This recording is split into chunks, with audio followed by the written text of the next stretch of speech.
Silchar block মণ্ডলের অধীনে তারাপুরীর কাশীপুর অঞ্চলে ৩৪ নম্বর বুথে বুথ কমিটির উদ্দেশ্যে আয়োজিত হলো প্রধানমন্ত্রীর জনপ্রিয় রেডিও অনুষ্ঠান মন কি বাত শোনার বিশেষ আয়োজন। অনুষ্ঠানে উপস্থিত ছিলেন শিলচরের বিধায়ক দীপায়ন চক্রবর্তী সহ দলীয় কর্মকর্তারা।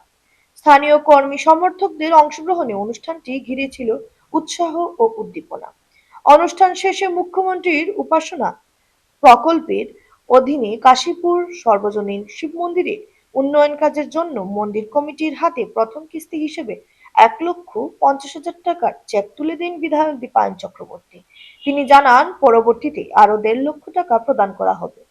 বিধায়ক আরো জানান, আগামী দুদিনের মধ্যে শিলচর শহরে মোট ৮৬টি বিভিন্ন মন্দিরে প্রথম কিস্তি হিসেবে ১.৫ লক্ষ এবং দ্বিতীয় কিস্তি হিসেবে আরো ১.৫ লক্ষ টাকার চেক প্রদান করা হবে। এছাড়া তিনি আসন্ন ২০২৬ সালের বিধানসভা নির্বাচনকে সামনে রেখে এলাকার সকল জনসাধারণ, বিশেষ করে হিন্দু ভোটারদের ভারতীয় জনতা পার্টির প্রার্থীকে শতভাগ ভোট দিয়ে জয়ী করার আহ্বান জানান। এই শিববাড়ি মন্দিরের জন্য আজকে একটা সুখবর আপনারা দেখেছেন। একটা চেক আমরা মুখ্যমন্ত্রী মহোদয়ের হয়ে আমরা ওনার হাতে তুলে দিয়েছি, মন্দির কমিটির প্রেসিডেন্ট সহ ওনাদের হাতে। এই যে মন্দির, দীর্ঘদিনের মন্দির, আজকে মুখ্যমন্ত্রীর যেটা উপাসনাস্থলী যে স্কিমটা রয়েছে সেই স্কিমের আন্ডারে এই মন্দিরকে ঢুকানো হয়েছে।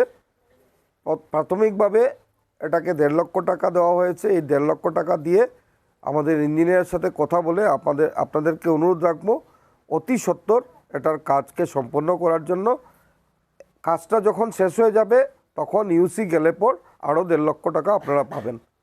তাই এটা তাড়াতাড়ি ইঞ্জিনিয়ারের সাথে কথা বলে আপনারা এই মন্দিরটাকে করবেন।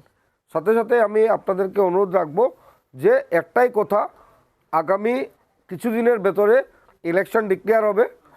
হয়তো আপনারা দেখতে পাবেন যে বিহুর পরে আগে ২টা ফেজে হয়তো ইলেকশন হবে রাজ্যে, সম্পূর্ণ রাজ্যে। ভারতীয় জনতা পার্টি শিলচর থেকে একজন ক্যান্ডিডেট দেবে। বিগত দিনে আমাকে ক্যান্ডিডেট দেওয়া হয়েছিল, আবার যদি দল চিন্তা করে আমাকে দেবে বা আপনারা চিন্তা করেন আমাকে দেবে। যে ক্যান্ডিডেট হয় এই ক্যান্ডিডেটকে আমাদের যে এই বুথ ৩৪ নম্বর বুথ, এই বুথ থেকে আমরা যাতে অন্ততপক্ষে বিপুল ভোটে ওনাকে জিতাতে পারি, তার জন্য আপনাদের কিন্তু দায়িত্ব নিতে হবে।